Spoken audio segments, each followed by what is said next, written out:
Okay, guys, very welcome back to the show. I've got a very, very special guest on the show today, an Irish man as well that's doing good things over in America with all the other Irish people working in the WWE at the moment. Mr. Kevin Egan, or should I call you Kevin Patrick? Call me whatever you want, Morris. Great to be chatting with you. Great to chat to you, man. Look, we'll start with the name. Obviously, your name's Kevin Egan. You come into WWE, you're Kevin Patrick. How did that happen? Well, with WWE, more often than not, you as you see yourself, like their stage names. So Kevin Patrick is my middle name. I just asked, is that cool to go with that? And they said perfect. So quite simple, really. Kevin Patrick Egan is my name. Kevin Egan on the broadcast side with football work, and then Kevin Patrick with WWE. I was thinking that maybe they just gave you that name because of St. Patrick. So that's after clearing that one up. Middle name. Yeah, it was even that name in the Coombe many years ago. Look, we'll talk about, like, obviously people will know you from watching this podcast, predominantly wrestling. They'll know you from WWE TV, but you've been in America since 2009. So do you want to give people a kind of background on what you were doing over there? Yeah, well, before America, I was working with RTE Sport for years, since 2004. So from 2004 to early 2009, started out like as a runner, making tea and coffee. Then, working with the likes of Bill O'Hurley and you name it, really. I worked on the Tubridy Tonight Show, then on the Late Late Show, on other shows throughout the entertainment side of things, like the Toy Show. And then I got a job as a researcher on the World Cup in 2006. With the likes of Dunphy and Giles and Brady and Bill. So brilliant experiences. Then got onto TV doing like TTV. Do you remember they used to have the show between, say, The Simpsons and Home and Away, and it'd be have the sports person on or the movie person on. So I was a sports guy, and I was also doing RT Radio Sport. But I was also looking up the ladder, Morris, at the likes of the Bills and the Des Cattles, the Tom McGurks, a lot of the older gentlemen, and then the women as well coming through. And I'm like, just go away for a year, get some experience abroad for a year. I have a US passport thanks to my mom being from Chicago. So I went across to America, met my wife a week later. And I've been here since January 20th, the day Barack Obama was inaugurated back in 2009. And I've worked in several TV networks and across the States, really. I've lived in 3 different cities, Chicago, Miami, and now in Atlanta. Funny enough that you mentioned President Obama. I, doing my in-depth research, on this podcast, found out that this may be true or false, in your 6th year in school, in your yearbook, it said that you were most likely to be president of America. Where'd you find that? Good research. Yeah, back in school in the year. Yeah, that is true. Actually, I don't know if you've been speaking to any of my old classmates, but I remember that was in there. It was probably just because of the American connection. In school, I'd say things like, they'd be slagging me, saying, "Oh, it's your little sister wear a diaper," like they'd be putting on the American accent just because my mom had the American accent, and it was just a novelty for everybody. Yeah, I'll leave you thinking about who told me that one. Good stuff. So, like, your dad won 2 All-Irelands for Dublin as well in the 70s. I was reading that you done a little bit of sport, but encountered an injury in your career. Is that right? Yeah, no, I was never going to play for the Dubs. I played at I thought a really good level of, we were minor 1 for Raheny, and we had a good team. And I tore my ACL playing under 21 football out in Erin's Isle. Never forget it. And it was just the most excruciating pain. And I was playing the best ball in my life then, but I was never on the path to represent the Dubs at a time when, I was a corner forward, full forward, wing forward. Bernard Brogan, Alan Brogan, look at the players that have come through since then. So I was never good enough, but it was my love. That was my biggest love growing up, was the Dubs. Going to games with my dad, hearing stories of Heffo's Army from my dad, and working on the Sunday game then was a dream. Michael Lester was my idol. So all of those things, very much true. I love my club, Raheny GAA, back at home, and I look forward to going back at Christmas and having a pint up in the local clubhouse. Deadly. How did the WWE role come about then? How did you get that opportunity? I was shaving one day, Morris, getting ready to go on CNN International to talk Champions League, and I got a phone call off a New York number. And usually in America, you get a lot of spam political phone calls, so they'd be Boise, Idaho, or Omaha, Nebraska, things like that. Like, you wouldn't really see New York. So I answered, and it was a gentleman, and he was saying, "Look, we're headhunting for different broadcasters to come down," and it was a Thunderdome era at the time, an audition, and we're not quite sure what the exact role is, but would you be interested in coming down? I said, absolutely, I'd love to. So I drove to Tampa, did like some walk and talk interviews, some commentary with Corey Graves. You know, I was with Michael Cole for the day. I sat on a SmackDown up in Gorilla, you know, sitting next to Triple H. And they put me through the ringer, like interviews with different superstars. It was Liv Morgan at the time. And it was so much fun. And I left wanting the job, really, really wanting the job. I remember calling my wife driving out of Tampa, being like, that'd be class. That'd be absolutely brilliant. And I've been quite open about the fact that I didn't grow up with it. I wasn't the one in school, like coming in on a Monday morning, desperate to talk about what DX were doing, or like, but I was also in the conversations, you know, like it's not like I didn't know what was going on. And I just wasn't the one with Shawn Michaels posters on my wall, you know, or Triple H. So it's just, I've been open about that. It's been a learning experience for me, and it still is, and it will be for quite some time as long as I'm with the company. Yeah, because I was looking at a few of your previous interviews, and you were saying that you had to do a lot of in-depth research for the roles, like watching back old footage and stuff like that. How many hours have you had to kind of consume to get to where you are now?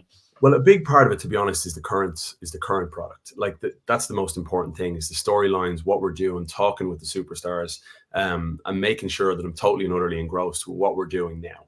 That's the most important thing. And then when you have an opportunity to look back on, you know, famous matches over the years or whatever else, like talking with, I had a sit down interview with John Cena last week. So obviously you're diving deep into his career and going through, you know, special moments throughout his career, some of the harder moments throughout his career. And that's when you dive deeper. But it's a challenge because I also work elsewhere. I've got young kids at home that are 4 and 2, and life is manic right now. Yeah. But what's the main difference then? Say you're commentating on a football game, like, and I know the way the pro wrestling works, like you're commentating on a match, but you've kind of got people in your ear as well. Is that difficult to deal with? No, it's not, because I've been in the broadcast world now for close to 20 years.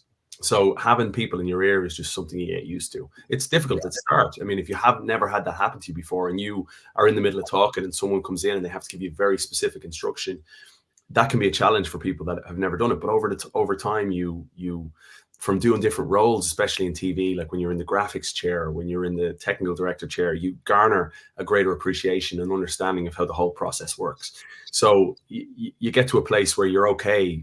You know, the ear stuff is fine. What was the other part of it? The differences in the roles. So for football, it's a different tone a lot of the time. So you've got to channel your inner football broadcaster and then the WWE broadcaster. And they are very different, but I think the common denominator and the key trait for both is storytelling.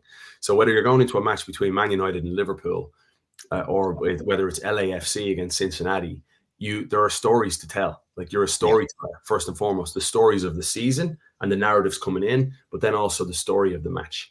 And it's very similar to WWE. When you think about it, the story of the year, say for Roman Reigns, but then the story of the match and how the match is playing out with LA Knight.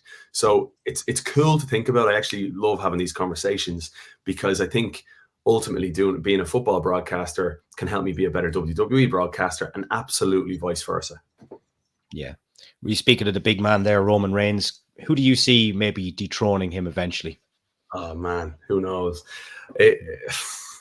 He's pushing Bruno Sammartino and Hulk Hogan and their records. He's getting there at this point. Yeah. I don't know. That's the truth. I have no idea. All the talk in the world, you know, from reading online and everything else, is that Cody Rhodes and Roman Reigns will clash again at some point soon. You would think. Is Cody the man to do it again? I don't know. It's a fascinating one, because for me, like with the bloodline, it's like you need reinforcement. Like Cody understands that now. And maybe that's why he's become buddy with Jay. Like, who knows? You know, maybe Jay Uso's intel into how the bloodline work and Roman thinks is valuable for Cody if that goes there down the line. But Roman has just been special. It's been the entire story at a time, Morris, when we're in a swipe right culture, right? We're in a what's next, whether it's Instagram Reels or refreshing on Twitter, X now. We're in that instant gratification period of society, and yet this has been, I'll ask you your opinion on this, maybe one of the greatest stories ever told in WWE history, the story of the bloodline that's gone on for over 3 years. Yeah, 100% agree with you. It's the best thing that the company have put out in a long time in terms of long-term storytelling. I'm not saying they put out bad things, but in terms of long-term, that's kept and still keeping people's interest there. Yeah, totally agree. So who's going to take down Roman? Who knows, man? We could be in 5 years' time. We could be talking about Roman Reigns still being the head of the table. Yeah. There's still always the rumor when Mania is running around that The Rock might show up. So who knows? That could work. We saw him recently in Denver, didn't we? Yeah.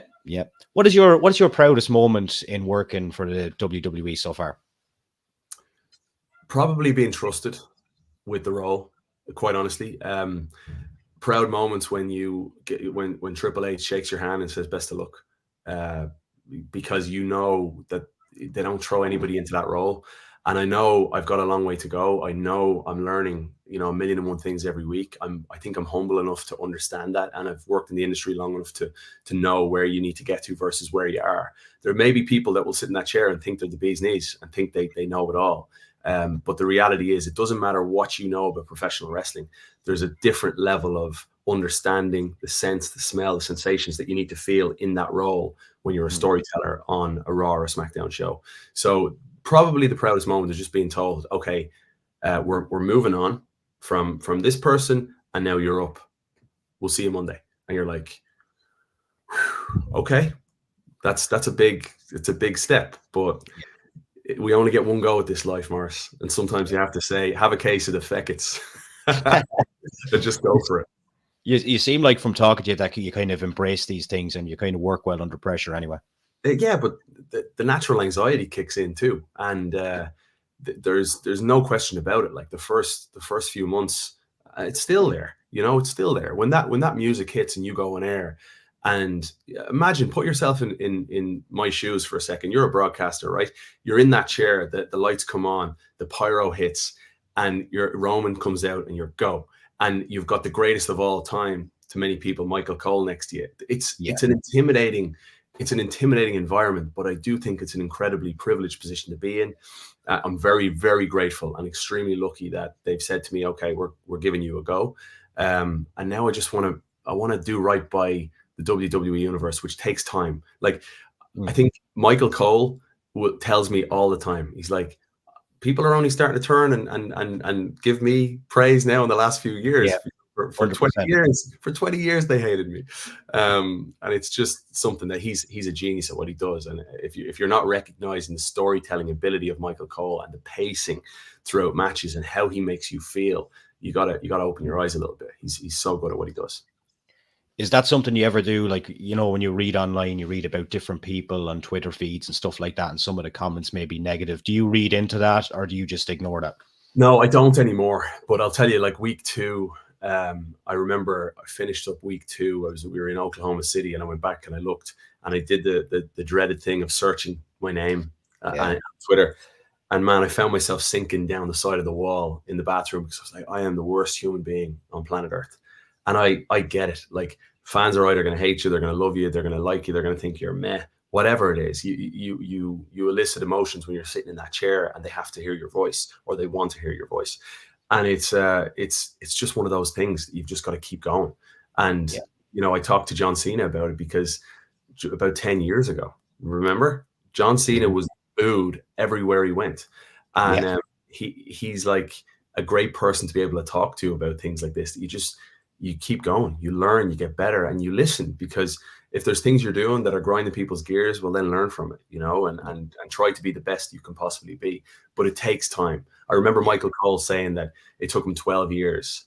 He said this on the After the Bell podcast with Corey years ago, and I listened back to it, and he said, it took me 12 years to feel like I had a handle on this show. And it's one of the most challenging roles I could ever imagine. It really is. Yeah. What advice did John give you then, if you could share that? John, I will share it, actually. Yeah. One of the things that he said was stakes. He said, in every single match, as a broadcaster, you're telling people about the stakes. And maybe it's a new match, it's a new rivalry, a new feud, but there is absolutely stakes on the personal side, the professional side of each wrestler heading in. You've got to find those stakes, and you've got to tell the audience about those stakes. And he said it, like we were chatting, and he said, look, even in your soccer world, he said, every single match, what do you call it when there's no stakes and there's nothing on the line? And I was like, it's a friendly. And he said, yeah, exactly. So you got to find the stakes in everything you do. And I love that advice. Yeah, that's really cool. Really cool. Did you get to work much with Vince McMahon? Because everyone always says this guy, the hardest working guy in the world. Did you ever get to any advice off him or anything when you were coming into the role? No, not really. No, I No. didn't. I mean, Mr. McMahon, Vince was always, always present and there, and I never really, I never had a foot. Like I'd chat with him every now and then, just constructive advice, move on. Always incredibly professional, and obviously a genius at what he does, given what he's created. Yeah, and of course Triple H kind of bringing the company forward now into a new era. What do you make of the way the product is going under him? Yeah, brilliant, absolutely superb, and he's so passionate about what he does, and that passion percolates throughout the room. Every time he's in the room, like you can just tell how excited he is to be there, how passionate he is about what he's doing, and how he inspires everybody around him. So he's been wonderful, genuinely wonderful, and like when you're around him, you want to be a sponge and just learn from him. Yeah, obviously things have changed over the last couple of months. Then with the Endeavor takeover, did that change much for you guys, or was it just kind of steer the ship as normal? Nothing. Yeah. Honestly, no, I read about it all, but it's changed absolutely nothing on our end in terms of being broadcasters, storytelling, our day to day at Raw or SmackDown. Absolutely nothing. Would you like to see Conor McGregor make the jump over to WWE? I think he'd be interesting. What do you think? Like, I don't think he's know. born for it. You think he's born for it? Why? I think so, because he's an entertainer, but I think he could be a little bit too much to handle, Yeah, I'd love to see it, because at the end of the day, it's entertainment, right? And everybody would it'd be box office. Like you see the emotion that Logan Paul elicits now around the world, and Conor McGregor would absolutely have that and more. So I think it's something that'd be really fascinating and compelling to see happen. Yeah. Silly season's coming up. We've only a couple of minutes left. Survivor Series is on the cards. People are obviously talking about CM Punk. He's a free agent now, and there's always links back to him and WWE. What I'll ask you is, he done commentary with WWE years ago. Would that be something that would interest you, and having like someone like CM Punk beside you?